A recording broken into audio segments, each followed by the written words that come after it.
Hey, what's going on, world? It's me again, Ethan Smith, aka Big Sarge, large and in charge of my one and only self, taking myself up off the shelf to discover my greatest internal and external wealth, and hoping you do the same for yourself. You know what it is.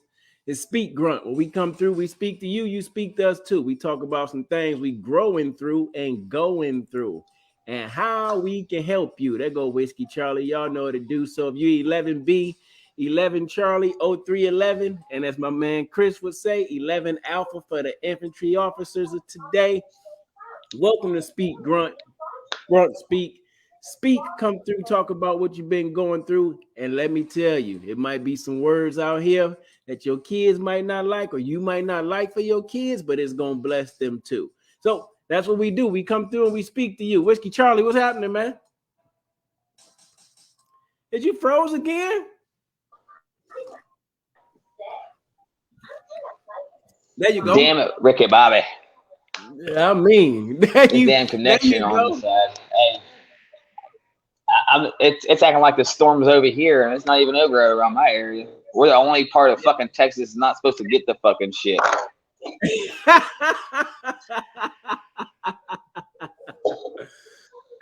not so bad over here in Austin, though. Not where I live at least. I haven't. You know what? Yeah, you haven't peeked outside lately, huh? Yeah. No. I have peeked outside. I went outside earlier today, and I seen a dude riding a motorbike down the street. So I'm like, it must not be that bad, unless he had some snow tires. It was like I was walking up to my door for something to really take a look outside. I'm like, wait a minute, is that somebody on the damn motorcycle? He was on one of those like dirt bikes, but it looked like he might have had some thicker tires on it, but I missed him. So yeah, I haven't really been outside today. My job, of course, they closed, so I was able to work from home on my laptop, and I didn't have a whole bunch to do, but I got that done. And same thing when I'm working for the school, work from my laptop. So yeah, I didn't leave the house. Actually, I just woke up not too long ago from a nap. Hey, Tim, what's going on, brother? How you doing on this lovely Thursday night?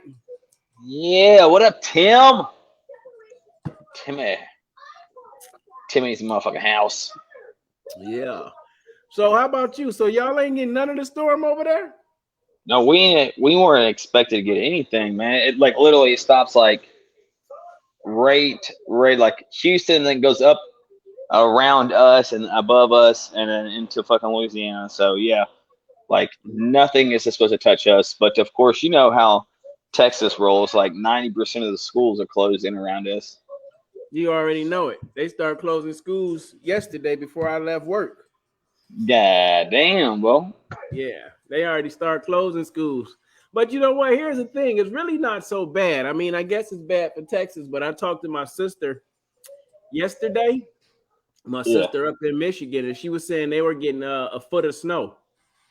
Ooh, so, well, that's Michigan. That's the same thing with my family up in VA, man. My family in VA, they were expecting like fucking some serious shit. I was like, fuck that. That's why I moved to Texas, the greatest country in the world. We don't have to worry about that shit. We just freak out over 2 inches, baby. That's it. We shut down the whole state. Yeah, we have another episode like last year. ERCOT gonna be in trouble, bro. It was like last Valentine's Day when it happened. Yeah, last Valentine's Day, bro.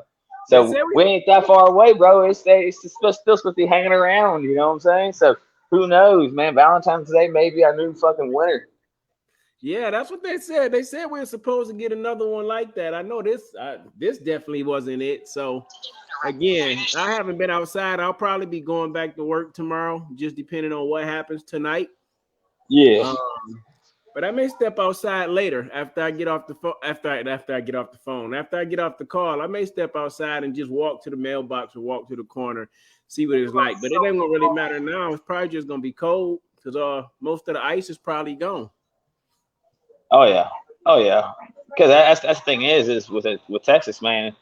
I mean, for it to freeze down here, man, that shit's got to be cold for a minute. And today it hadn't been cold enough. That ground's so hot that shit, as soon as it's gonna hit, it's gonna fucking melt and turn to a fucking slushies. Yeah, Absolutely. It wasn't cold enough, I don't think, to last. But well, thinking about the storm, we'll get into that, talking about storms basically in life and how do you handle the storm. In Texas, we prepare a different way than my people up north do. My buddy in San Antonio, again, just about an hour away from me, hour and a half, depending on traffic. Who knows? Their power was going on and off. So different parts of the state are probably getting hit in different ways. Like Dallas shut down school. I keep today is Thursday, so Dallas shut down school on Wednesday. They had already had school closed yesterday because they get it a little bit worse than Austin do. So I guess just in different parts of the state, just like in different parts of the world, you have to prepare for the storm in life in different ways because you never know what to expect. My buddy's like, oh, I'm getting a generator all set up. I'm thinking to myself, I've never even owned a generator. That's something I need to look into. And I know Whiskey Charlie probably got a generator or two or three for the whole neighborhood over there. But Yeah, again, I don't got two or three, but I definitely got one because I live what I like to call in the like I like to call and tell everybody, but I live in the armpit of Texas, man. Hey, when it comes to Hurricane Valley, bro, hey, and not even that. Last when that freeze happened last year, some people were like, okay, what the fuck do we do? Like, hey, people lost power because, of course, the freeze was actually affecting power lines and affecting things like yeah, that. Dude, it's always best to be prepared and have the shit. Just kind of like when we were in the military, right? Who the fuck ever used a mop suit? Like, we don't ever fucking use a mop suit, but if whenever it came around to shit, yeah, it's not going to save you 100%, but at the same time, it's going to slow this shit down to where you can get to where you need to go, right? You might as well be prepared. Get yourself in that mindset. It's like, hey, you know what? I'm going to be prepared for this situation than not prepared because, and know how to roll things. Because with me, like, there's people out there that have generators, right? But hadn't used it in over a year, 2 years, yeah, 3 years, something like shit like that, right? But they don't know how to go and they leave their fuel in there, which affects the carburetor. Carburetor is the number one thing that goes out of any of your gas powered stuff, right? So if you leave all that fuel in there and shit like that, then it's going to cause an issue, and then you're not even going to be able to run it. Then you sit there and pay $700-800 for something that's just going to sit there and doesn't work. that's a I heavy know how to paperweight. go in there and clean it out. Yeah, hell yeah. So I know how I go in there and I know how to clean it all out. Go ahead and get myself out. I'll go ahead and prepare myself, and know how to clean your weapon. Right? You don't have no malfunctions. You go open that shit and you start having malfunctions. You ain't want that shit, especially when you got your kids and your wife and stuff like that. So I get my shit all cleaned up, have it nice and neat, have them ready to go, and then anytime it's ready to go, just pour the fuel in there, crank it up, and let's go. And that's what's up. That's you just talked about it. Preparation is key. It's one thing to have the tools, but it's pointless to have the tools if you don't know how to use the tools. You just look like a dumbass. It's like the dude you see with the big night with the nice fancy sports car. He pull up at the light. You know what I'm saying? But he barely know how to drive the thing. You just Yeah. look crazy. So you have the generator. You have the generator, but you're not taking care of your generator. So yeah, that's a very powerful statement too, right there in itself, because you know I've never been without power in the sense of I was like, damn, I wish I really had a generator right now. Not that long, you know what I'm saying? I guess I've just been fortunate. I've been blessed that way. And when we had the winter storm last year, I just went out back and barbecued. Like, we're from Michigan. We barbecue in the wintertime if you have to. My meat ain't gonna just go out. Like, it's only Hell yeah. snow.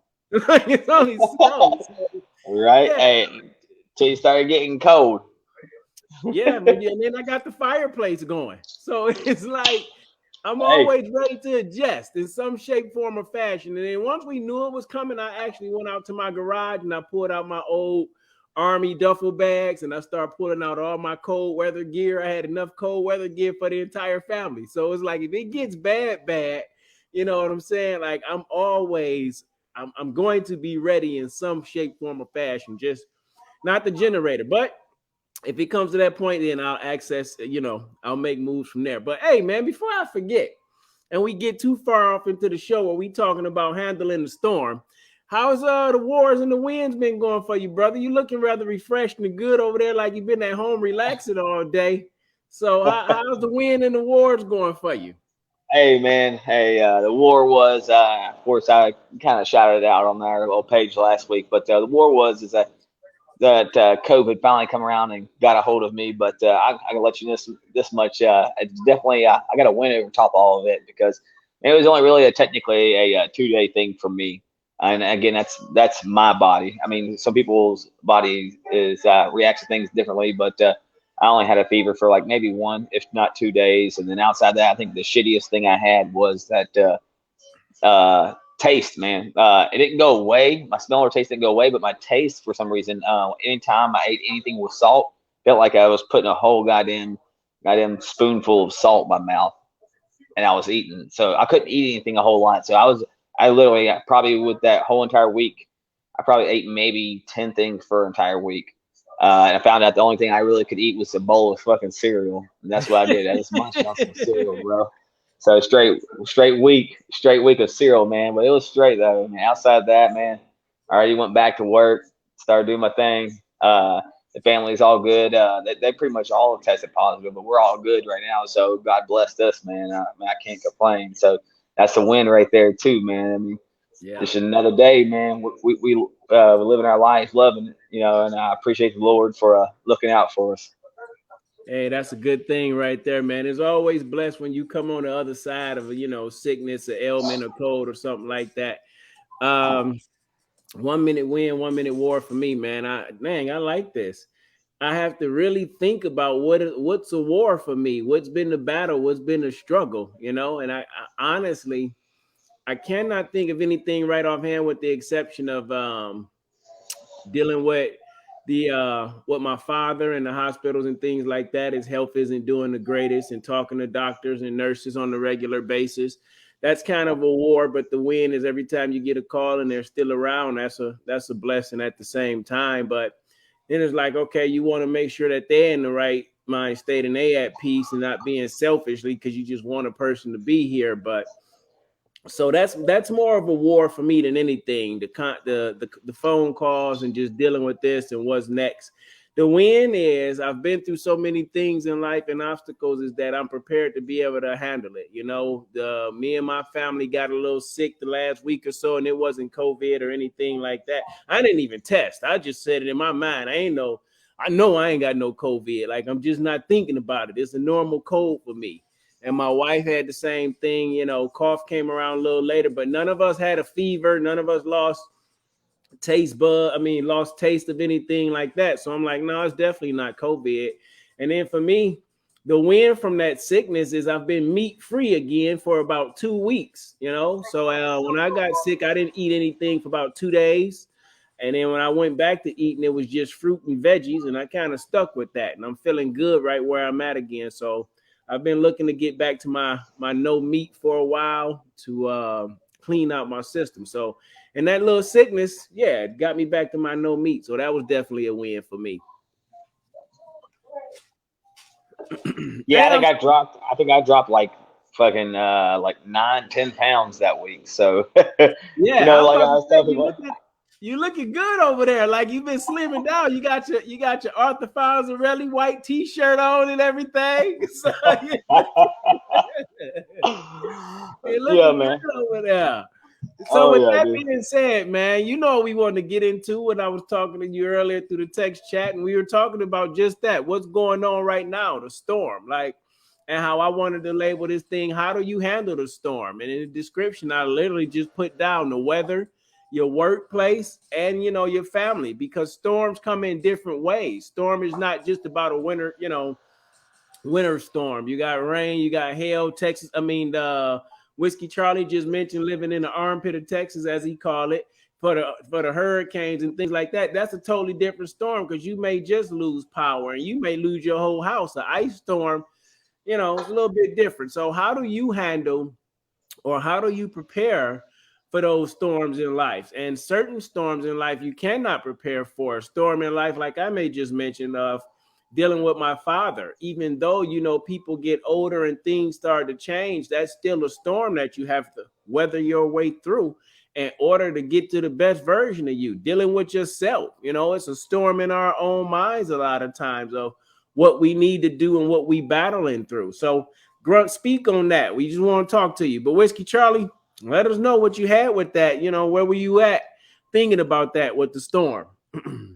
Man, hey, look, when it comes to storms, man, what had me, of course, thought up the topic because of the factor of what's going on in the United States right now with the whole entire man. It's the storm that's hitting right now. It's going anywhere from Texas all the way up to like New York and everything else, and seeing all these people that's being affected by things, and kind of also jogged up memories of being in the military, and I remember being in hell San Antonio and being out in the fucking field and sleeping in fucking goddamn whoopies and fucking Oh goddamn yes. sleep bags. And then and the funny thing was is that people rolling over, instead of getting out and taking a piss, you just unzip that son of a bitch slightly That down was and you just piss right beside yourself and shit that like was that, that man. that was that February when we like the froze in the field. Yeah, yeah, dude. It's like it's like man, you don't even give a shit anymore. It's like whenever it comes out, it's like, hey, look, I got a house. Like right now, it's like, man, everybody's talking about how cold it is, this, that, and the other, and having to do this, having to do that. I was like, fuck that, man. I remember sleeping out in the fucking field, like, bro, it ain't nothing. Like you just don't even know. And like not only that, but whenever you're overseas, and when we were in Iraq, man, like it was 130 dry heat. I mean, dry heat's different from humid heat and everything else, but when it's 130 in a day and you're wearing all your gear and everything else, and then you flip over to night and it drops to 90, and you act like it's fucking 20 below, and everybody's wearing fucking jackets and gloves and shit like that, like it's freezing. Like 90 degrees is not freezing, but in mindset overseas, man, that got you to where it's like you're putting on fucking gear. You're like, oh fuck, it is cold outside. I remember going out to the fucking, when we're out there on these fucking detainee ops missions and shit like that, fucking wearing fucking jackets and extra shit like that when we're out doing the shit. I'm like, look at the temperature and it's like 90 degrees. It's like, how the fuck am I so goddamn cold? And it's 90 degrees outside right now. Yeah, that it happens when you go from 130 and then you have that 40-degree drop, in a matter of hours. It does make a difference. And when I think about Texas, of course, Michigan winter weather get worse than Texas, but the thing that makes Texas weather worse to me in certain instances is because it changes every day. It changes every few hours if you're not careful. So it's Yep. like you want a different season in Texas, go across the street, go around the block, go a city away. It can Yeah. be, I mean, just the other day it was 60 something degrees outside. Maybe this past weekend, Saturday, it was like 65, 66 degrees. And now 2, 3 days later, you're dealing with an ice storm and 20 or 30 degrees. Like that's a recipe for disaster.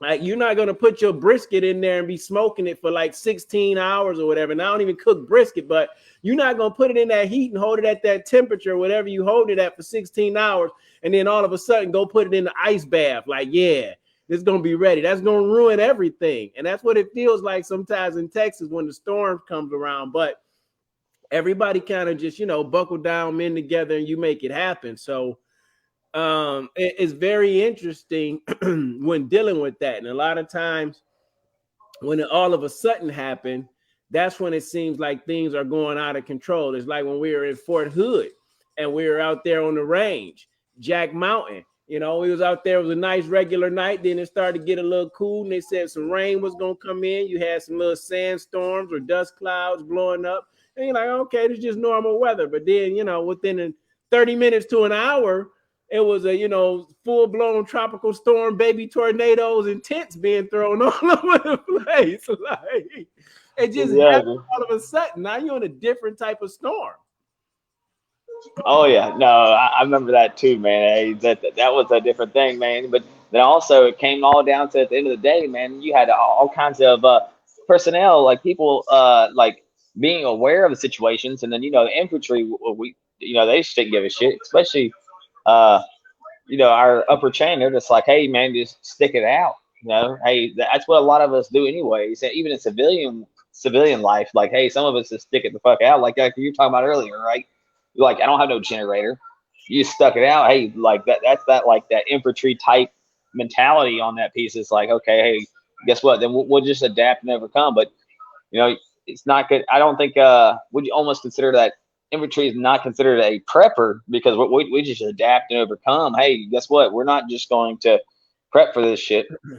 And I think, when I look at it like that, I think the preparation is key for us, and that's what makes us be able to adapt and overcome. And when I look at that, from infantry to life, it's two different storms. Because to play devil advocate here a little bit on myself, is like, it could be that I'm ill prepared and unprepared. Just because a storm has never happened to me doesn't mean I shouldn't be wise enough to figure out how to get a generator, because I know it's possible, especially after last year and not knowing what this year could be, and knowing everybody could be panic shopping. So that could be a default on my behalf not to prepare in that way. But the thing is, since it's never happened to me and I've always been able to adapt and overcome, I feel like I'm all right. And I think for the infantry, like you said, is that an ill will preparation on our part? We adapt and overcome. I don't think so, because it's a different battle.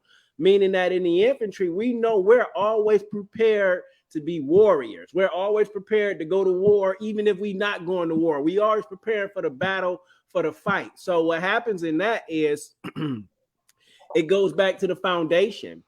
It goes back to the groundwork that you lay. It goes back to the stability, for the infantry. So if we've been training, shoot, move, communicate, and you know how to operate, but then the battle shifts, say, for example, Iraq, the battle shifts to you getting hit with IEDs and everything like that, you have to instantly adapt and overcome how you drive, how you maneuver, how you place your vehicle, and things of that nature. So I think adapting and overcoming it in that sense, just like in life, you go to work at Home Depot, you prepared to do 8-10 hours or whatever. Storm happens, something crazy coming. They're like, we need you to be here for 12 hours. You're like, all right, cool. It's just another 4 hours. I just adapt and overcome. But what allows you to do that is you've already been prepared by doing the work that you do for a long period of time. It's just something that you got to do some extra hours. So I think depending on the individual and what you're up against, you can handle it a multitude of ways, Oh yeah, and I think I agree with that. I think one of the biggest things though is that being infantry and stuff like that, we're used to that change and used to that instant change. So we're used to that type of adaptability of quick change. Quick change is I think that's one of the biggest things is we're used to quick change. Like hey, one minute, hey, we're all good, and then next minute, hey, boom, hey, we got some shit going down. Hey, let's adapt, let's go, let's react. And I think it's just mentally, I guess, like we're doing kind of right now is just talk about the situation. Hey, what do you need to do, right? As long as you have an idea of what you need to do and what you need to do, like what's most important to yourself and to your family and stuff like that. When situations come down like this, is okay. Hey, what's the first and second step, and the third step on these situations? As long as you have a mental piece on what you think you need to know and what you need to do. That's what I think with myself is just like, okay, I already know that, hey, if I lose power and it's gonna start getting cold, okay, what's my next steps? What's my next steps to go ahead and roll with this? I may not be prepared 100%, but guess what? I already know, and what moves I'm gonna make to get to that point.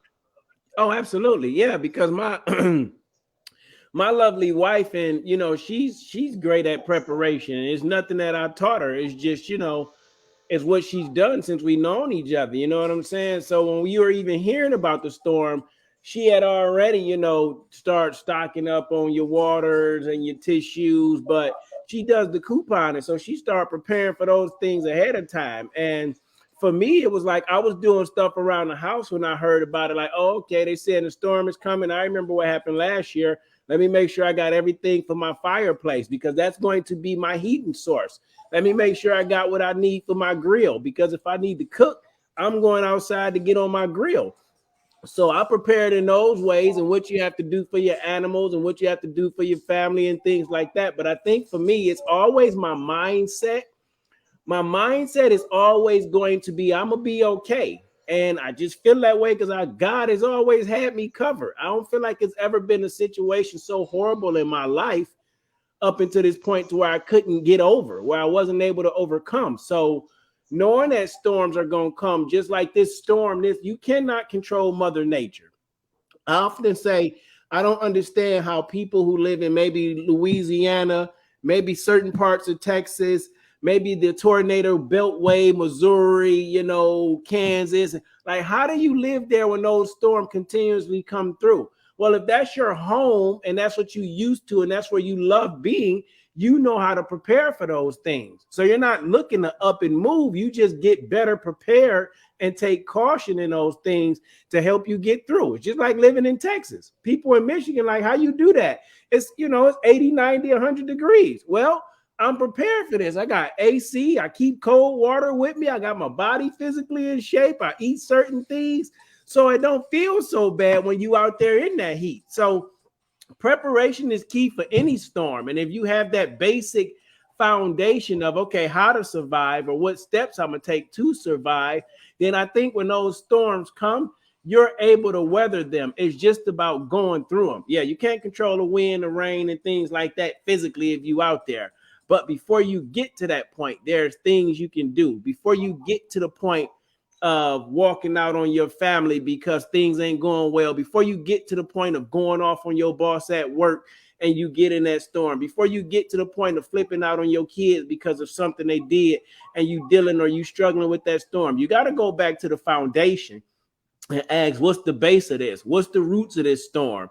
How do I overcome this storm? So I think when we start preparing in that way, preparing more mentally than we think about preparing physically, because if you have the generator, like Whiskey Charlie said, you have people with a generator, but they don't know how to prepare the generator. They just like, oh, I went to Home Depot. I got the last generator on the shelf. It cost me $900. They more concerned about telling everybody what they paid for it than they are going home, sitting down and making sure they know how the generator work. So if you don't know how the equipment work, if you don't have a solid foundation and know what you're going to be able to hold up against, then any storm you encounter going to feel like it's knocking you off track. Oh no, that's definitely for sure. Like one of the things I have that I got that I've got to do up before this lovely hurricane season is I went out and bought some extra some wire and a junction box to be able to, instead of me having to just hook up an extension cord to it, I'll be able to have it wired directly to my my box, my actual breaker box, so that when I can just turn on one room at a time. I don't have to turn on the whole thing. But whenever power goes out, all I have to do is go out there and crank it up, and then hit the breaker where I need to, and then power up, and I'll be able to run a room at a time. So that's where it's just powered to the shower room. But guess what? Hey, it's better than what other people have going on. Oh, absolutely. Because people running around looking for candles and lighters and things like that to get some type of to get some type of light source in the house and things of that nature, you know. So it's definitely important. I thought for a minute there you was gonna say when you have to go out there and climb up the pole and hook into the main power source. Hey, bro, I know some people that used to go up there and skin back the especially if your line runs from the pole over to your house over top. I know some people that would skin back the skin on the fucking wire up top and then put jumper cables to the line and then to the breaker box so they can steal the power. You know what I'm saying? Yeah, just go up there and just put them jumper cables up on that son of a bitch. Hey, y'all didn't hear that from me. Look, Home Depot is not authorizing that shit. I'm just saying. When you start saying that, I think I thought of the Jim Carrey movie. I don't know if it was Cable Guy or what, or one of those like Christmas with the Cranks.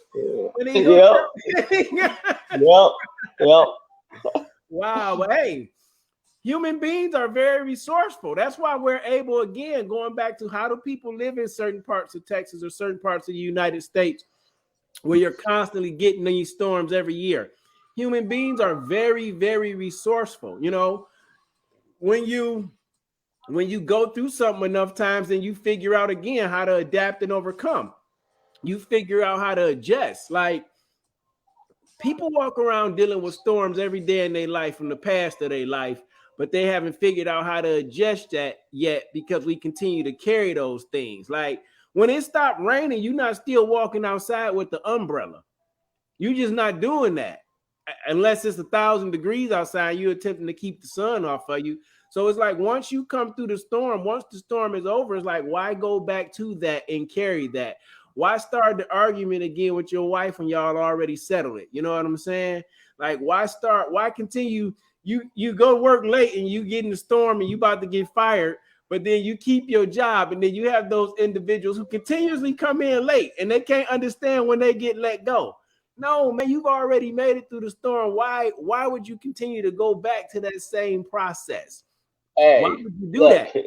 yeah, like, hey, Big Sarge, look, I'm gonna give you this much. Like, look, Home Depot is to me, they are the most courteous company, of course, most courteous company I ever worked for. I haven't worked with a whole lot of companies, but of course, I'm going on 13 years with Home Depot now, but and they keep doing more and more for the associates and more for associates to kind of like better that help them out the better opportunities. But I cannot think of any other company that gives you 9 chances in a 6 months period to show up Wow. late, to show up late, to call out everything else. You have 9 chances, 9 chances to and associates. What bottles my mind, associates still whenever I sat down with them the first, like, so you get 3 chances, you get a documentation, 3 chances, you get a documentation, 2 chances, you get your final, and then your last one is, hey, your term, and they still sit there and say, I just don't see where it happened. I don't know what happened. Like, what do you mean you don't fucking know what happened? You had fucking 9 chances, 9 in 6 months. That means 3 times a month, 3 times a month that you had the opportunity to either figure out what you need to do better. Look, and not even that, Home Depot is willing to say, hey, you know what? We're going to give you a set schedule. You know what time you're supposed to be there. Okay, not only that, but hey, you know what? We're not even going to give you a set schedule, but hey, we're giving you an opportunity to check your time and check your schedule and everything else on your cell phone that you're stuck in your fucking nose at all times, but yet somehow you still show up late. Like, you have the schedule, and guess what? If me as a manager, I go to change their schedule and say, hey, you know what? I'm gonna change you this time to this time, and that's what your availability is. Guess what? On your phone, it bings you. It on the app, it bings you, says, hey, your schedule has been changed. How in the fuck do you not know?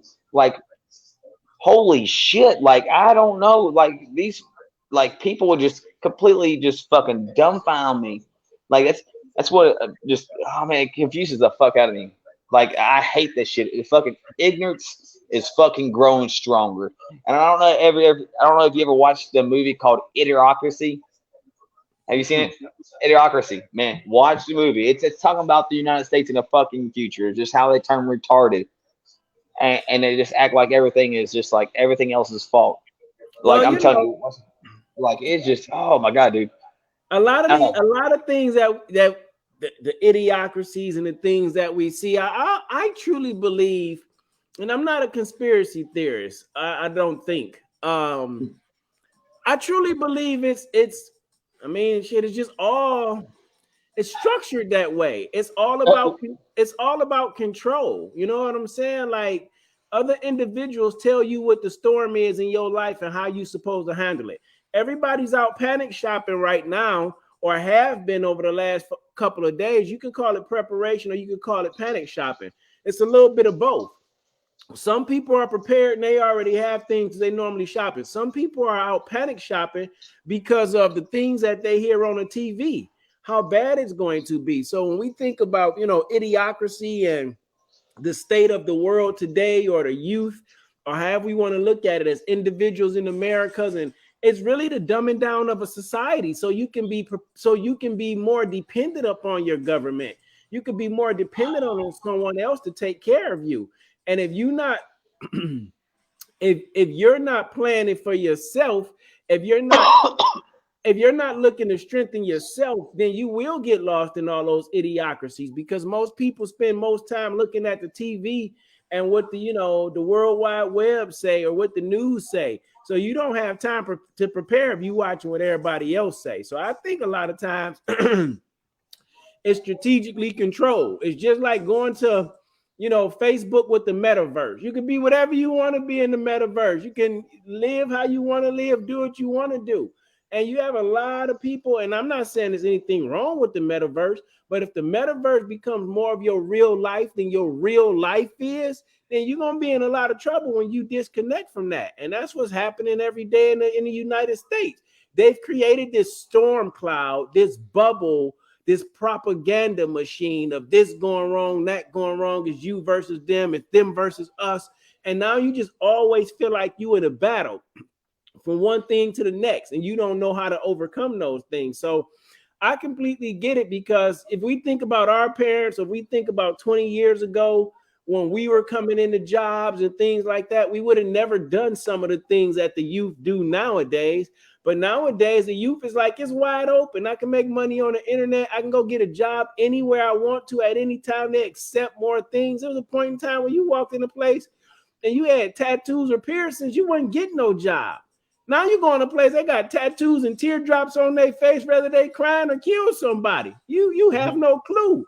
But what they accept nowadays is a little bit more than what they accepted before. And I think it's all because in some shape, form, or fashion, strategically, the dumbing down of individuals is happening. And if you're going to continue to dumb down individuals, then you got to dumb down too, because you got to accept some of the stuff that they do. So, Hey, look, I agree with that, Big Sarge. I agree with that totally, man. Hey, like I think it's ultimately at the end of the day, man. Hey, it's man, it's all about how about you want to, it comes to you individual yourself. Hey, you can't like you were saying, a lot of people go out there and they listen to the news, they listen to everything else, how to prep, how to do this, how to do that.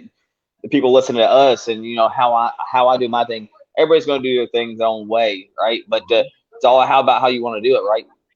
To me, it's like I tell everybody, like these associates sometimes there that work for me. It's like, hey man, at the end of the day, you gotta do what's best for you. You cannot worry about anything else. That's why I don't watch the news. The only time I watch really the news is I watch the weather. And yeah. I don't even like really watching the weather, because hey man, they're like doctors, man. They don't have to be like 90% right. Outside that, they still got their motherfucking job, man. They gonna say it's gonna be.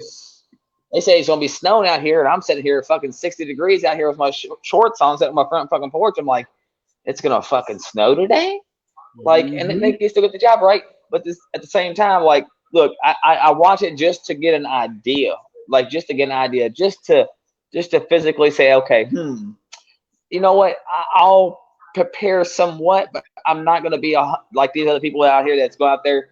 Like I seen it come across the news where people were like, shelves are empty at HEB, shelves are empty, or like, what the fuck? Like, are you planning on dying? It's the end of the world type situation, like when Y2K came, back way back, Way right? back.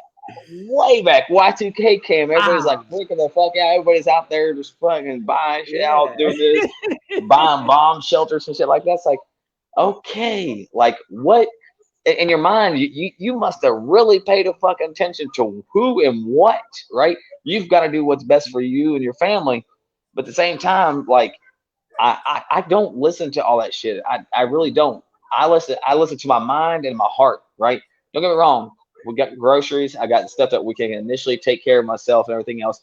But I know at the end of the day that when I need to take care of my family, I got that. If Mm-hmm. it goes to extends out past that, guess what? That's where I will step up and go, okay, what do I need to do now to even push it even farther to where I need to go, where I need to go? Absolutely. What's the name? I'm just gonna start packing grab bags like we used to do in the military. Quick grab bag and go. And I'm gonna make sure I put 2 MREs in each bag for my family, some water, and some chem lights. So, Yeah, that's I know, man. with No, batteries all, and all all you that, need you go if out, it you ain't cooking. You better be if ready if to if it's survive. if it's the infantry, man, all you're gonna have to pack in that bag is some water, some motherfucking Advil or ibuprofen, bro. Just suck it the That's fuck up. Let's go. If you don't need anything else, right there you go, it. bro. Just pack that shit up. Let's go. Like, it's freezing outside. Okay, drink some water, bro. You'll be all right. Mhm. It's really interesting, man, because again, storms come in different ways. I talked about earlier my father being in the hospital. Like That's a storm. You know, you coming home from Iraq, that's a whole new storm because in your mindset, you're looking to get back home, be with your family, and you think things gonna be a certain way, and they're not that way in the beginning. It's a storm. You go to a new job and you used to being the man at your old job. There's a little rain cloud brewing over your head because you don't know what it's gonna be like. You go to the VA to get help with mental stuff and they kind of blowing you off. They just want to give you some dope, give you some drugs. That's a storm. That's something that you battling with. And if you haven't begin to prepare to just even think to yourself, okay, I'm going to overcome this. Now I just have to figure out how. What steps can I take to prepare? Like you said, okay, they say it's going to snow out. Well, let me go do A, B, and C just in case it gets bad. You're like, damn, I'm sitting here in 60-degree weather. Well, that's cool. You get to enjoy that weather. But if something happened, you know, all you got to do is go flick the switch. And a lot of times we're not able to go flick the switch because we haven't prepared in any type of way for storms that come into our life, or we're constantly running from the storm.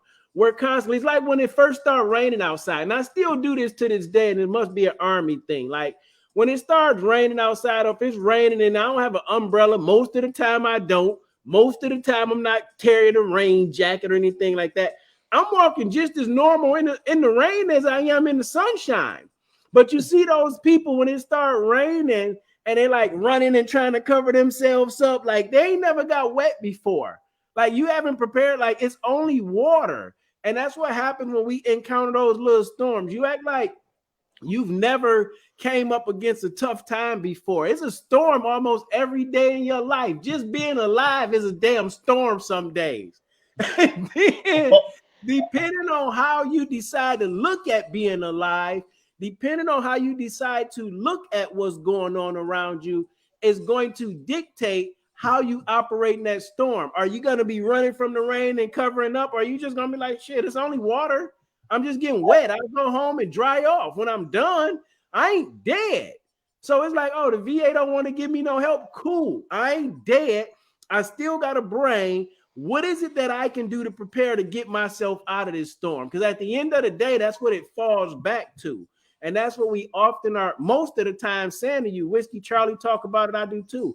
At the end of the day, we all have to make the decision to lead our lives and our family in a certain way.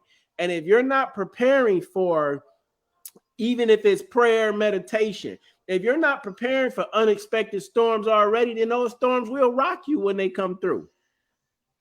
Oh yeah, yeah. Hey, big sorry. Hey, it's funny that you said it. Like, man, I don't know how many times I've watched it. You know, again, I talked about it earlier. I watched the weather. That's pretty much the only thing I watch, and it'll say it's going to rain. I don't think anything about it.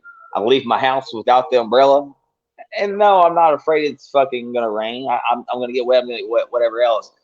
But the sad part is talking about being prepared, bro. I get every time I get to work and I'm you know, it's raining while I'm at work. Okay, I'm inside. Don't have to worry about shit, right? But whenever I go to leave to work, I'm like, you know what? I need to get an umbrella. But I don't know. I own like 15 umbrellas now. 15 fucking umbrellas. And every fucking time I leave my goddamn house, I'm like, no, I'm straight. I ain't afraid of no fucking rain. I'm a man. I ain't gonna need no goddamn umbrella. And then I get to work, I'm like, fuck, I'm gonna go ahead and spend another $5. You know, I'm getting myself an umbrella, boom. And then as soon as I walk out to my truck, the rain's fucking gone. I got me another umbrella in my truck, and I'm sitting here with like 16 umbrellas now. I'm like, what the fuck do I got 16 umbrellas for? It's like, bitch, don't forget your umbrella. Just leave that shit in your truck. And every time I clean my truck, I'm like, I won't need this anytime soon. Bitch, god damn. Yeah. Like, I own 16 umbrellas. Like, what the fuck? I'm prepared. I'm definitely prepared. Hey, if a storm happens at my house, bro, I'm good. I'm good. Hey, but if I'm in my truck or going to fucking work or coming back from work, I'm going to have to buy me another fucking umbrella. Hey, you just need to make sure you get stock in whatever umbrella company that is that you keep getting these umbrellas from. I tell you what, here's another storm. This is a war/storm. And anybody listen to me long enough know I don't do too much with politics. I don't care about it, but I will speak on it every now and again and express my opinion. Here's my war right now. Here's a storm that I'm going through. What is it, 2022? We've had a new president for what, a year and a half, almost two. 2 years. I still can't understand how in the hell we went from $1.79 and some change for gas to now gas is $3.19 in my neighborhood. I watched one gas station go up 3 times in 3 days. It went $3, $3.09, now $3.19. I ain't been out the house today. Shit, probably $3.29 tomorrow. I don't know what your boy Jay Biden is doing right now, but some shit needs to change. This is ridiculous, man. But fortunately, bro, look, it ain't financially pay for gas. But this hey, shit it ain't hey, Big Sarge, it ain't just gas. How in the hell does a dollar store go up from $1 to $1.25? All right. Not only does he fuck with that, but then he goes and fucks with a $5 pizza. Now it's $5.55 at Little Caesars, bro. Like, stop fucking with our cheap shit, man. Like, I don't give a fuck if you raise the prices on more expensive shit. So I don't fuck with that. But you're gonna go around and fuck with the cheap shit, bro? You gonna start jacking up the prices of cheap shit? Hey, man. Like $1. Like my wife went to the dollar store today, which is $1.25 store now. Absolutely. Bruh, like no, it's not dollar. It's not $1 more. $1.25. I'm sitting here, she grabbing all this stuff. I'm like, after 4 of those items, you done jumped up an extra couple of dollars. You jumped up $1 of 4 items. Like you can't be doing that. Like same thing with the Little Caesar pizza, man. I can't even enjoy a Little Caesar. Fuck that. I might as well just go ahead and pay the $5.65 of fucking Domino's that they charge. That's absolutely right, man. That's a storm. That inflation is definitely a storm for most Americans right now. Like, because think about it, we still in a pandemic, and coronavirus and COVID numbers are going through the roof, and they have the audacity to be raising prices on food, gas, and the basic essentials for people that they need. What trips me out, Big Sarge, it's all mental game, right? It's how mentally prepared you are, mentally, physically, everything else, right? To me, is everybody's like, oh, okay, they're throwing that stuff in behind, right? $1.25 Dollar Tree Club now, and $5.55 pizza, and the gas price is going up. But like, hey, guess what? We're gonna raise minimum wage. You know what you just did? You just raised the price. Okay, that's fine. We're gonna pay you higher in wages, but guess what? We're already raising the good prices, so you're paying the exact same shit. There ain't no difference on what the fuck you're getting right now. None. Mentally, Jake Bates just fucked your ass so good because you're like, oh, we're just gonna give you a whole bunch more money. Guess what? There's a whole bunch of more money. We're already fucking you in the backside with the shit by taking more money away from you by jacking up prices on fucking food and everything else, all the goods. Lumber prices are starting to go back up if nobody's paying attention. Fucking a piece of lumber, a 4x8 shaped piece of plywood that used to run $30 right now. Pressure treated plywood used to run like $30-something, right? Right now it's $75 a sheet. $75. You're almost talking $100 for one sheet. Wow. $100 a sheet. Almost $100 a sheet, right? But guess what? Hey, we're paying you $15 an hour. That's no fucking different that you were paying me before. You might as well pay me $7.25 and let me pay my regular price that I was paying before, right? Yep. But guess what? The people are so just letting things slide past them. Hey, look at watch this hand. Watch this hand. Guess what? This end, I'm gonna fuck you with this one. That is. I don't know if it's just the military mindset that most military individuals have, and there's no knock on their government. People have to understand when you're dealing with a veteran, there's a big difference between being a veteran and being a supporter of my brothers in arms, my sisters in arms, whatever the case may be, as opposed to supporting whoever the administration is. It's definitely not about the man. And for some people, it's not about all the Americans out here running around screaming about their freedom, because we've been on the backside and we know what it's like with that slight hand is doing. You're like, oh, this shit is all smoke and mirrors. This is all smoke and mirrors. Yeah, this is all smoke and mirrors. And like you said, that is exactly what happened with the minimum wage. Oh, you want your $15 an hour? Cool, we'll give you $15 an hour, but we're bringing in more artificial intelligence. $4 a gas. Yeah, $4 a gallon. More artificial intelligence to run stuff. Inflation is through the roof, so your $15 an hour is still minimum wage. It's still and the crazy thing is though, to me, is at the same time they're like, oh yeah, like I think I was heard read up on the news the other day. Like, oh yeah, like hey, this is the highest. We've had profits and this, that, and the other else. Well, there's a reason why it's higher profit because prices are higher, and guess what? People are still paying the prices. Oh yeah, we're gonna pay you more. Like I don't understand. Like it doesn't help any good as just prices are up. Prices of a 250 linear foot of wire used to be like $70. Right now, it's $140 a roll. Same roll, 140, Yeah. and it used to be 70. So, and they're like, oh yeah, well we're making more money. Yeah, but they're double the price, and you're still paying for it because it's a necessity, something that you Mhm. have to have, right? Gas, food, all those things that they're jacking up prices on, is something that you have to fucking live and to be able to get on with life, right? And to know Yep. that people are going to pay for it, right? Same thing with Mhm. the minimum wage. They're knowing that, hey, you know what? We can give them all the money they want. Guess what? They're going to have to turn around and they're going to spend it anyways. They're gonna give it right back. They're gonna Right? give it right back because they don't. Again, preparation. You're not preparing for rainy days. You're not preparing for the storm. As much as people might want to, as much as you might hate it that you buy 5, 6, 7, 8 umbrellas, you like, well, at least I'm prepared. It might come a day to where I need these damn umbrellas. Who knows? I have no clue. You know what I'm saying? But at least I know I have it if I need it. But if you don't put anything aside, if you don't invest anywhere to get ready for the storm when it comes, you are going to feel like it's the end of the world for you. And that's what happens. Like, you cannot be sitting around with your refrigerator empty and then, a storm comes in and you in trouble. Yeah. Hey, look, hey, Big Star. I've said it like a million times on this show that we get on here and speak and everything else, but and it still goes to this, right? Establishing the difference between knowing what you need and what you want, right? What you need to get you through life and what you need to get you through situations and what you want to get you through these situations, right? You take care of what that need is, and it will take care of what you want. At the end of the day, man, hey, look, this $15 an hour is what everybody wanted, right? But what you Mhm. need is to be able to learn how to manage money, manage what you need, manage that. Hey, you know what? I don't need that $2,000 cell phone. I don't need that, $1,000 a month note on my fucking car. I don't need all that shit. What I need is, hey, I need to get to work. Hey, I need something to be able to get in contact with people. Hey, I need this, right? People are just so in mind, their mindset is so set on what they want and what they're wanting to be seen for. I guess you could say they want to be seen what they could be seen for.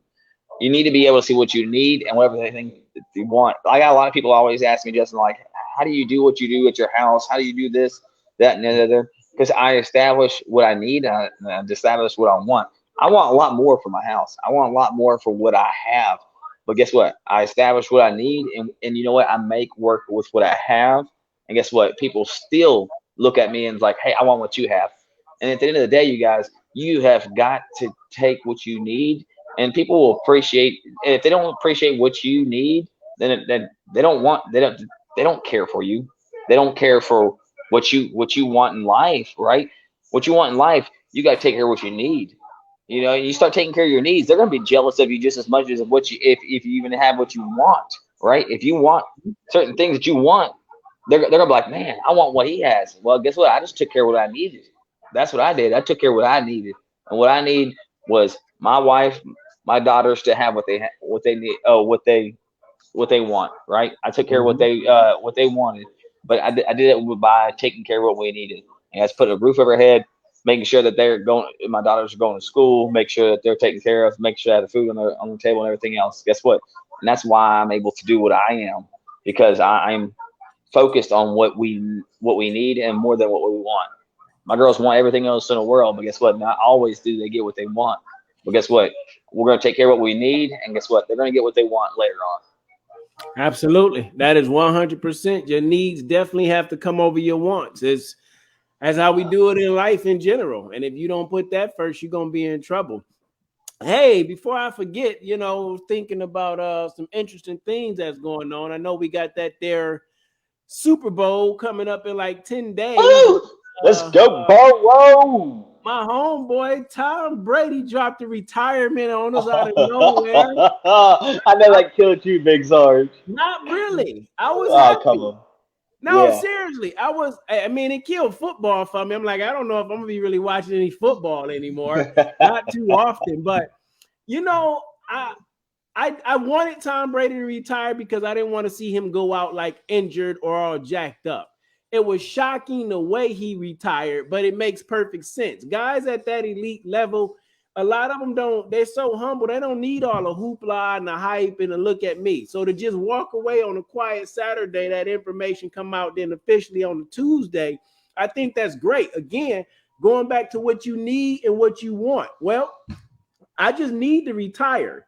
I just need to retire. That's all I need to do. How do I want to walk away from the game? I don't need all the questions because I know it's going to be a million of them. I'm Tom freaking Brady. You know what I'm saying? You Whiskey Charlie, you Jay Sutton is some at work. You know, what do I need? I need a job. What do I want? I want a vehicle to get me back and forth to the job. I need to retire. I want a vehicle to retire. So he used the social media and things like that. And it's knowing who you are and being able to walk away from the way you want to walk away from things. Understanding you just need your peace. What everybody else may want may not be best for you, may not be best for the situation at the time. So thinking about that, the Super Bowl and everything coming up, and the way he did that, I think it was perfect. It was the right time because they're going to talk about it for a while. But now next week, they got to start talking about the Super Bowl. They got to focus on something else. They need to get attention somewhere else. They ain't going to be able to talk about me the whole time. Look, you said they're talking about that, right? Hey, look, Matthew Stafford needed to be. Yes. He needed to be on a new squad. You know, needed to be on a new squad. You know what he wanted is, you know, ultimately still he wanted to become a Super Bowl champ or wanted to take everybody that he was with, because if you hear him talking, he still got much respect for Detroit. Yeah. But what he needed was to be put on a different team, and he went ahead and took that bad boy. He took that need and was able to take that need and drive it just as well as, if not, well, definitely a lot better with the Rams than what he did with what he wanted to, is to win with Detroit. You know, right? I mean, come on. I mean, you know, boy was with Detroit for 12, 13 years.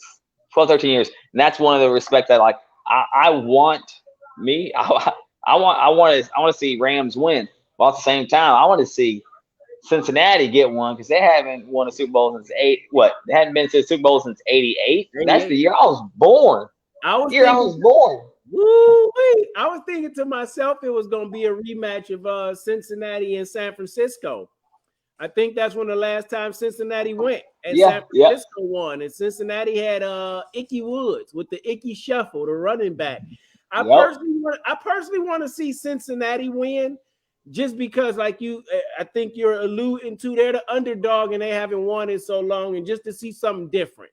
It's not my boy Tom Brady, and I'm good with that. But I didn't want to see. I would have been cool with the Josh Allen kid from Buffalo. I didn't want to see Kansas City. So the Rams, I also want Cincinnati to win more so because they're the underdog. The Rams, I don't really care about because they're like most teams now. You're a built product. Yeah, they're like, to me, Rams are like the Lakers of the NFL, right? They went out and they've got everybody. They went and established every fucking buddy that you can have on a fucking team, right?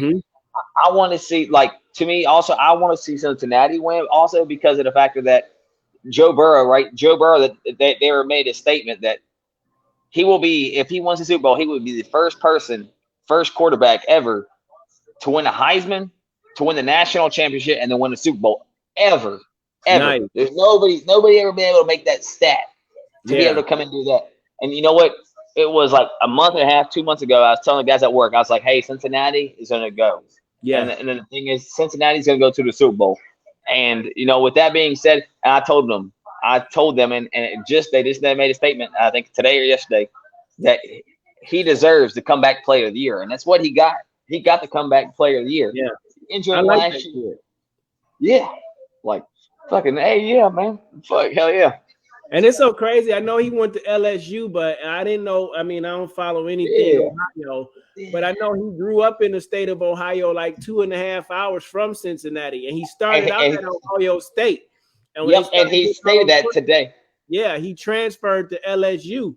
And so it's like to go back to your hometown, Cincinnati or the Cleveland Browns ain't won a Super Bowl shit, not that I can think of ever, like the Lions, you know what I'm saying? So to go back to your home state and to be able to possibly bring that to them and be able to do that, I think that's a real cool thing. But those guys deals with storms and battles. I mentioned Tom Brady. They often talk about him being 199th pick. Think about the battle you got to deal with in your mind when you went through Yeah. all this working at college and playing ball, and they like, oh, you just another number, bro. Like it don't mean anything. Think about you spend 20 years in the relationship, him and Bill Belichick, and they just want to get rid of you. Like that's a storm. You at home with your wife, and she like, I don't want to deal with this no more. I'm out. I want a divorce. That's a battle. Your kids getting in trouble at school, whatever the case may be. Like those are storms and battles we all have to overcome. And it's guys like Joe Burrow, it's guys like Tom Brady, it's even Matthew Stafford. You getting a chance with somewhere else and you taking full advantage of your shot. This is a whole new situation. This ain't the same storm that I was in a week ago, a year ago. So you attempt to do things differently to put you in a better position. And you were talking earlier about God dog it out. I forgot exactly what it was about, but I wanted to say this. I know it's about storms and situations. It also depends on you were talking about Stafford and him, still giving praise to the Lions and wanting to be with the Rams. The storms that you go through and how long you stay in them can be predicated upon the people and the situations that you allow yourself to be around and in. If you always with a worry wart, somebody who always think the negative gonna happen, always see the bad things, never see the positive anything, that's a storm. Like the people that you surround yourself with either can bring sunshine in your day or they can bring rain in your day. And those are battles we have to get through too. And you have to decide, okay, how do I want to be? I want to be around nobody who's always singing country songs. Nothing wrong with country, but if your girlfriend and dog leaving every 6 months, I don't want to be around you. That's not a good vibe. No, that's true, man. You don't want to be around anybody that's super fucking negative. I know I don't, I tell you and that. it gets Go ahead. good. Yeah, no, you feed off the energy. Like I know you've talked about it before, and I know I've heard it from several other people. Man, it's like, man, you're gonna feed off the energy it's in around you, and guess what? The biggest energy you're gonna feed off of is yourself, man. Yeah. If you're negative, man, you're gonna feed off your own self energy. Your self energy, you're gonna feed off it more than anything else. And if you're negative about things, and you that's the way you're gonna go, man. Yeah. I don't ever see that with myself. The No. reason that's why people are always like, Justin, you're always positive. You're always in a good mood, and this, that, and the other. You know why? It's because I feed off myself, man. I feed off my own energy. And guess what, man? At the end of the day, look, that's the reason why I got positive things going on for me is because I always look at the positive side of things, man. I'm not gonna down myself. I'm not gonna down my family. I'm not gonna down my friends, whatever else. I'm always going to be, my head's always going to be held up no matter what. There's nobody in this world that's going to put my head down except for myself. Whenever I put my head down, that's because I'm putting it down myself. Ain't nobody forcing my head down. So my head's going to stay up always because I always know that there's always going to be a better outcome of everything. Guess what? I'm just going to pick up and keep on moving faster and faster because guess what? There's going to be a positive end to the other side. That's what I like to say. AKA Mr. Peen. It's a positive and every negative. You just got to be willing to look through the bullshit to see it. And that's just how it go in life. We all face some type of storms. We all are battle tested in some way. We've all been wounded in some way. We've all been feel like the storm has beat us down in some way. But it's those individuals who's like, oh, guess what? The sun gonna come out again tomorrow. It's still a bright, sunshiny day. Oh, we need this rain. If I didn't have this rain, my garden wouldn't grow. If I didn't have this rain, my grass wouldn't look like this. Although you might not like the hurricanes and the tornadoes, it's needed for something. It's making an adjustment in Mother Nature somewhere. So if you don't adjust the nature of your mind up here, you're always going to see things in a bad way. Yeah. You're always gonna see things in a bad way. Wade said, "Head up, chest out. Gotta respect yourself." Absolutely, 100%. And that was a very powerful statement. Feed off of yourself. Tornadoes, that energy, it feed off itself. That's why they're talking about the eye of the storm. You know how it's calm in the inside of the eye, but on the outside, it's turning and feeding and just picking up more power and momentum. You got to feed off of yourself and start to pick up more power and momentum. And how do you feed off yourself? The people you surround yourself are going to feed you. That's going to pour back into you.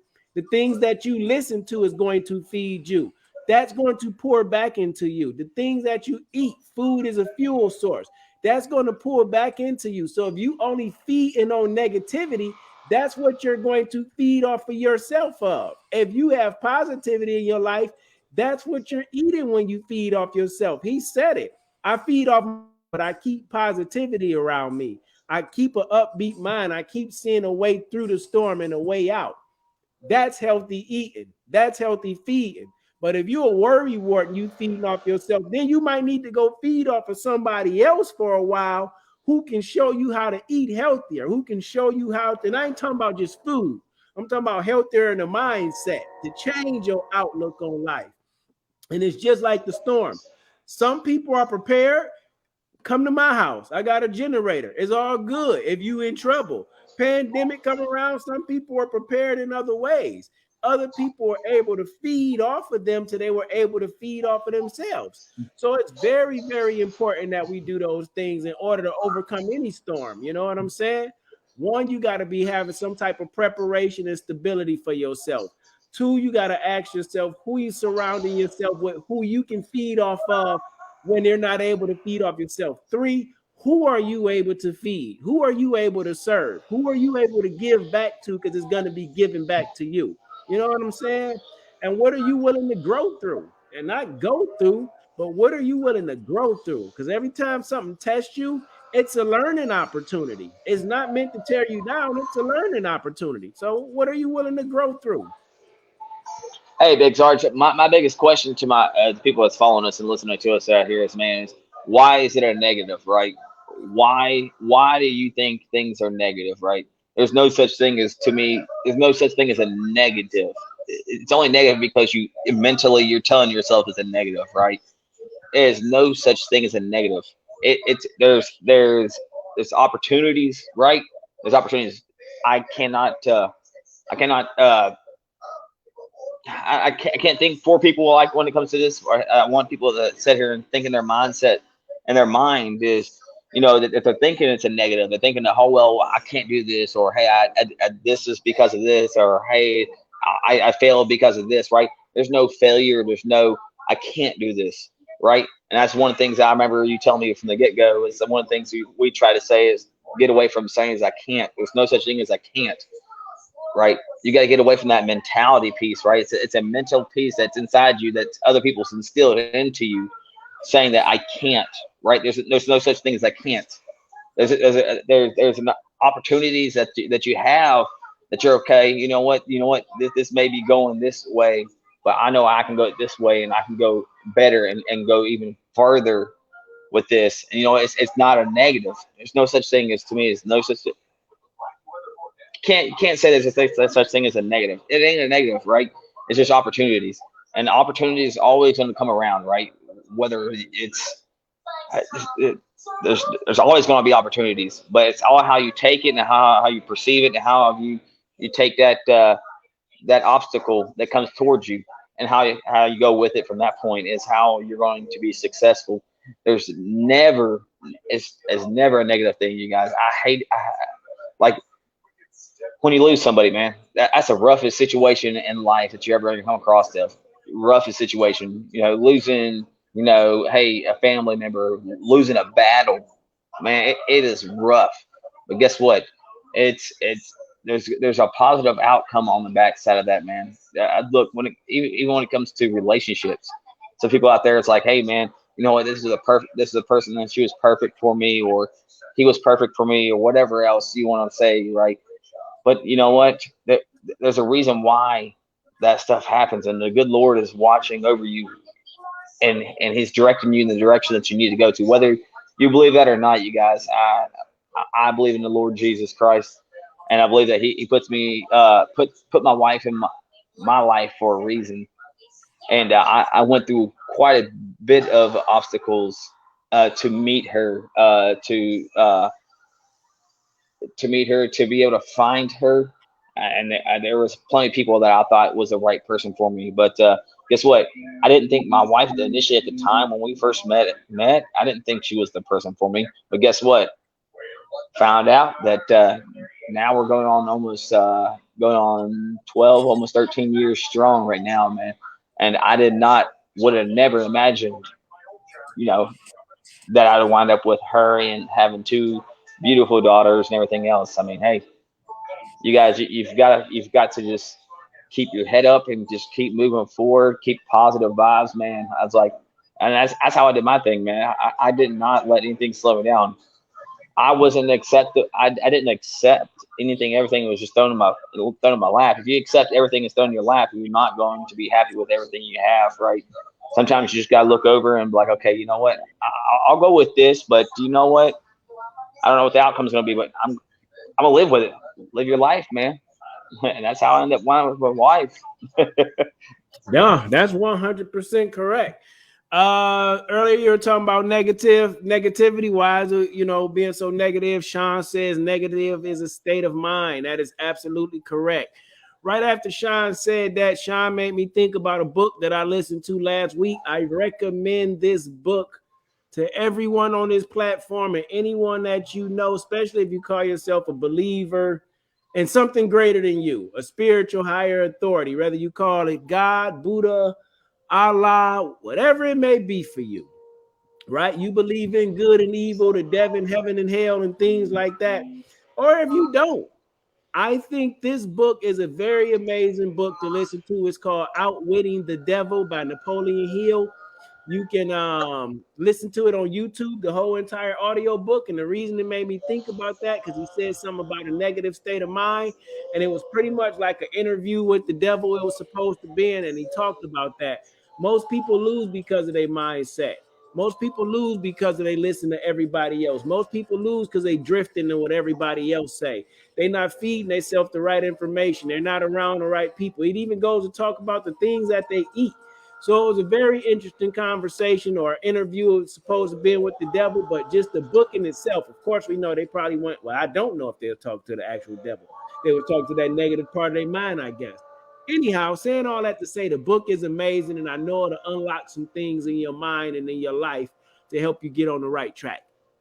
Sean also says, Wade says you got to challenge yourself. Absolutely, indeed. The only way you're going to grow is if you challenge yourself to move further. If you don't challenge yourself, you don't grow. We do not grow in comfort. We do not grow in comfort. It's never comfortable when you at the gym lifting weights.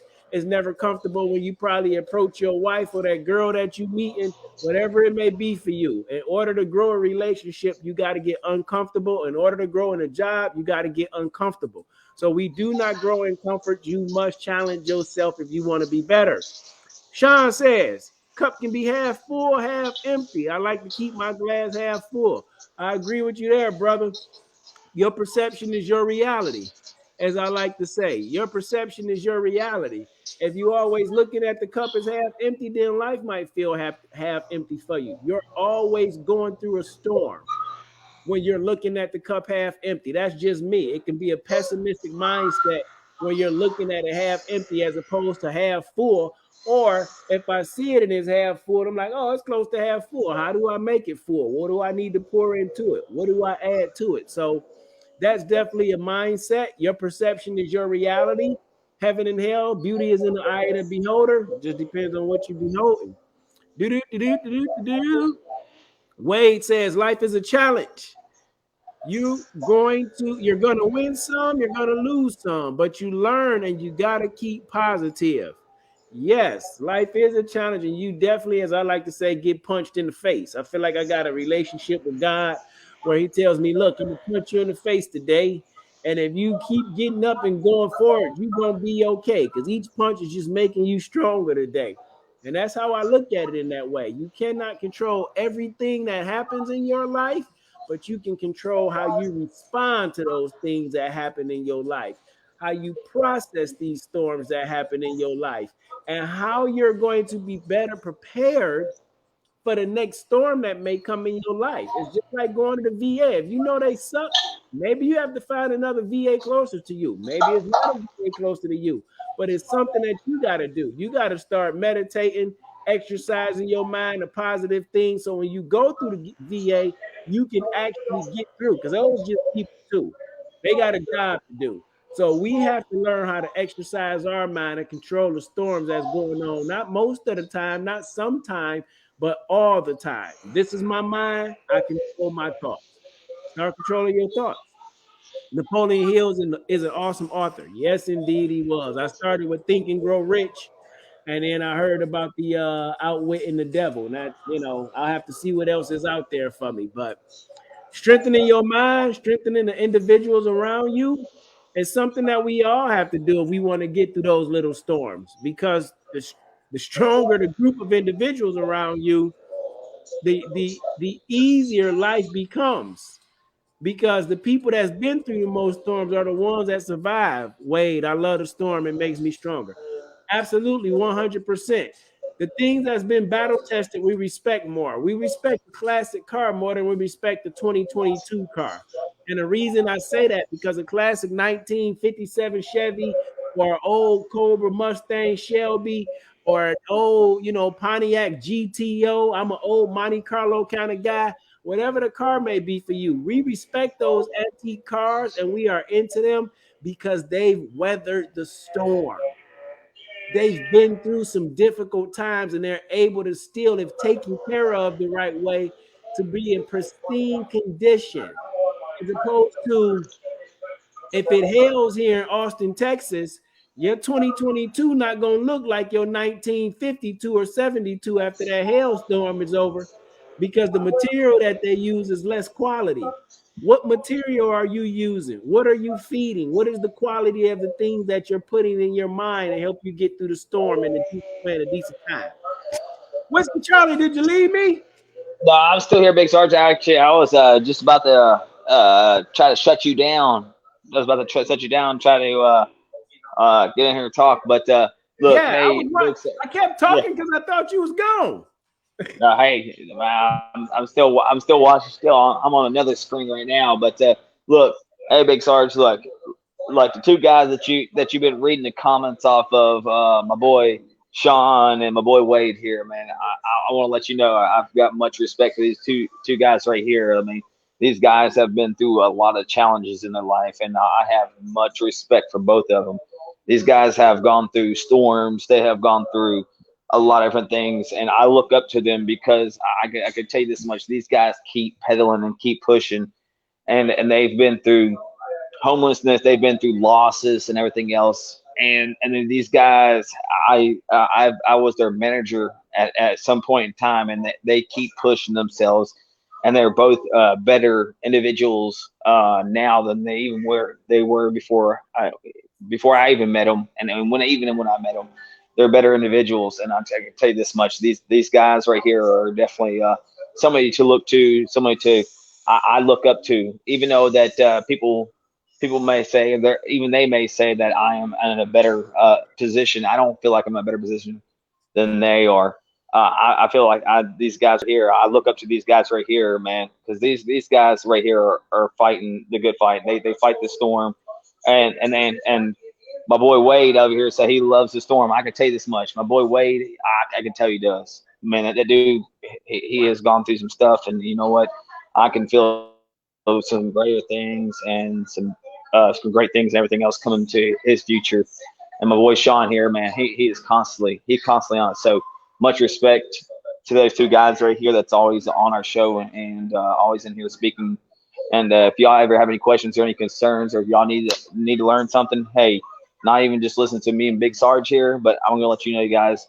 Make sure you just chime in if you have any questions for my boy Wade or my boy Sean here, man. Hey, they've been through a lot, and they've been through the storms, and they're doing great things right now, man. That's what's up, man. That's definitely a big shout out, a big salute. I definitely appreciate Wade and Sean coming through everybody that comes through enjoying the show. Tim comes through and he drops knowledge too. So, man, nothing but respect. Nothing but respect. I definitely take my hat off to you for all that you do and overthink and the things that you overcome too, because it means a lot. It means a lot. So keep doing what you're doing to win in your life, in the battle, in your storms. Last thing I want to leave you with, Whiskey Charlie, or I want to leave everybody with, and I want to get your opinion, and you're welcome to drop it in the chat. This storm that this combat. It looks like, I don't know, we may be getting ready to go to war with Russia if they attack Ukraine. And Yep, that's yep. going to be a very interesting thing. That's one thing I'm grateful for, not to be in the army, because I don't want to fight any wars on the cold front. Not at all. So what are your Yeah. wars cold? What are you any thoughts or feelings or opinions on that? Yeah, hey man, I was thinking that earlier today, man. Hey, dude, this thing with Russia. Hey, man, you guys, our president, our chief and commander, whatever you want to call him, uh, go, you man. To me, it's like you're not strategically thinking about what you're doing, man. It's like, hey, we need to pay mindful of what we got going on over here than what's going on with anybody else. To me, I think the United States is we pry too much and try to help out other people, and at the end of the day, we need to help out ourselves, and that's the biggest thing that I focus on myself. Now, I think that's a big thing with me. I focus on me. I need to focus on me and what I can do better to myself. I'm not worried about what's really going on with the entire nation, because of the factor that I'm more worried about me than I am worried about anybody else. And I think that's what the fucking United States need to worry about. Whatever is going on over that fucking ocean over there, they can focus on them fucking selves.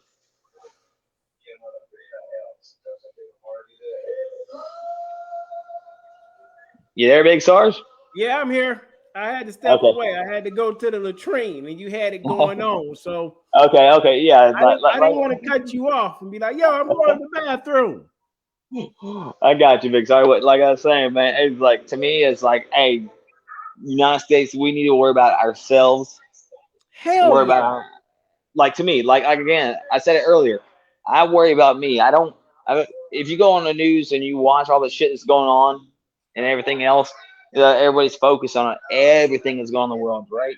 But what you really need to focus on is focus on what you can do to better yourself, right? United States need to worry about what they can do, about what they can do better for themselves.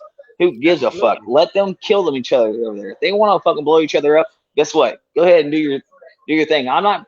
If To me, I'm not gonna go out here with people out here trying to shoot each other because they fucking hate each other. I'm not about to step in between because, hey, I'm the bigger person here. I'm gonna step in between. I ain't gonna step in between y'all. Fuck y'all. If you're gonna kill yourselves, go ahead and do it. Guess what? That's one person I don't have to fucking worry about. Guess what? I'm gonna worry about me and my children, my wife, my thing I got here going on right here in front of me. I It's ain't like worried about it. Fucking nobody else. You're gonna go there and try to tell any other country or tell any other fucking place that this is how they need to do things. Fuck that. Fuck them. Let them kill themselves. Guess what? That's one fucking country we don't have to worry about. it's like we said, man. You got to take care of home before you go anywhere else attempting to take care of stuff. We can't be I'll vote. stretched. We can't be stretched so thin that we're always looking to be the big brother of everybody. You know, eventually somebody gonna turn on you, and we already dealing with stuff like that anyhow. So yeah, I agree. Like if we kept our nose out of a lot of countries' business, we would be better off. And I get it, you build relationships and allies and things like that. And maybe it's just me because I live in this country. But anytime you hear anything about war, it's like the United States of America is always the largest front that being a part of this thing. Because of our allies and everybody else. And again, things are falling apart in our own damn country. So we damn sure don't need to be figuring out how to spend more money to go defend somebody else's country. Like, no, Right? that don't make sense. We got our own storms and our own battles. But hey, man, Like, that's yeah, hey, Big that's Sarge, hey, one of the biggest things I've always said, and I even tell them at work, is why go try to clean somebody else's house if your own house ain't clean? Why go try to because clean somebody else's fucking house? Like, what the fuck? Your house Because ain't even clean. we live in a society, and not just here in the United States, but in the world in general. We live in a society where it's so much easier to point the finger than to look in the fucking mirror. So if I could talk about how nasty your house is, I never really have to look at my house. It's easier for people that way. You know what I'm saying? Because they don't want to take responsibility for the storm that they may have allowed themselves to stay in, not be in, because you can't control all storms that come. But if you still stuck in the storm, if you married for 15 years and your marriage still sucked, you might need to start looking at yourself in the mirror. Like, if you living in a house and your house look like the worst house on the block, you got to look at yourself in the mirror. It ain't got shit to do with your boss ain't giving you enough hours at work. Whiskey Charlie said this earlier, your needs and your wants. You need to take care of your needs, and your need is taking care of you mentally, taking care of you spiritually, physically, and emotionally, so you can have the things that you want.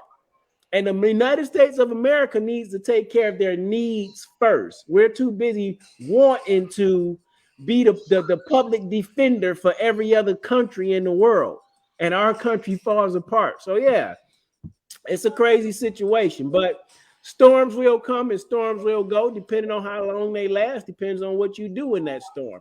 Or how you begin to prepare before that storm ever comes. You know, them sending most troops over to Europe for the Ukraine. Most of the individuals they probably started sending were probably like from Alaska, Fort Drum. You got your 118th Airborne Corps out of North Carolina or something like that.